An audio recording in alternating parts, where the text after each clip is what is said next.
Hi, I'm Daisy from Value Blue, and today I'm going to show you how you can use the admin section in BlueDolphin. If you have the admin role in BlueDolphin, you can use the tab Admin for website maintenance and to apply configurations. This tab is not accessible for other users. First, we go to the admin section by clicking Admin in the top right corner of the menu. Now you see all the options for the admin tab. First, we go to Templates. Here you can see a list of available templates that can be downloaded from the BlueDolphin library. Next up is Object Definitions. Here you can configure object properties, add questionnaires to objects, and link sources to objects. Next one, Relationship Definitions. Here you can define relationships, assign each relationship type to the corresponding objects, and line up the relationship definitions to the object creation. Then we go to Questionnaires.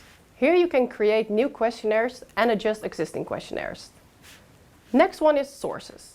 Here you can see an overview of the source data that are available within BlueDolphin. You can download the content of the source for consideration. Next up, Users. Here you can create and delete users. You can also adjust the data of users over here. Last one, Roles. Here you can define, modify and delete roles, so you can give users the right permissions within your BlueDolphin environment.